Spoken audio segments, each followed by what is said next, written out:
My name's Tim Wren. I am a Door Supervisor and I've been for 7 years now.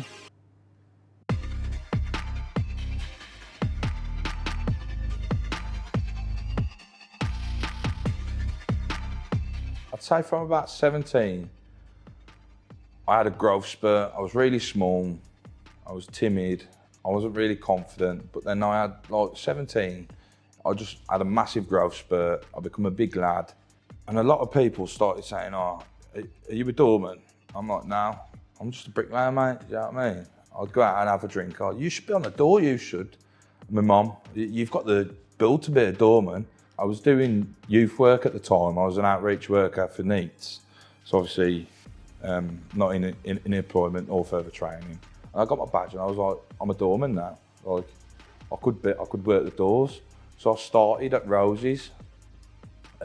That was my first ever door, absolute busy door. It was 2,500 capacity. And ever since then, I love working it. I get there, I make sure I'm always about 10 minutes early to my shift. I have a good look around, see who's in. If anybody's barred, make sure I know where they are, so when I do start, I can make them barred, see you later. Just make sure there's, if there's any kids in there, if there's any drunk people. Just checking the surroundings really, making sure fire exits are shut, making sure glasses aren't outside, making sure the barriers are up. And then I will make a coffee, and I'll have a coffee, and then I'll start my shift.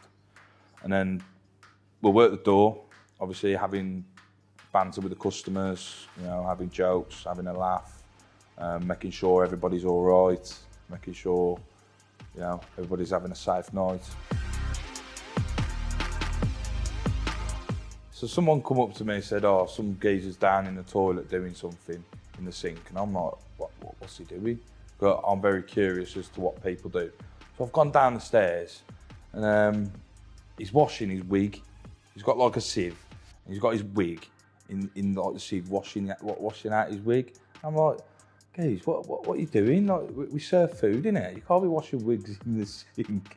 He's just gone, "Oh, sorry, mate," and packed it up and went. And I'm like, all right, so what do you do when somebody's washing their wig? It's probably got to be when I stopped a guy from getting stabbed. So I was working at a cocktail bar in Wolverhampton till about 3 o'clock in the morning, and I finished my shift and I was walking up to start another shift. So I finished my shift here at the cocktail bar and started another shift at Yates's when it was Yates's.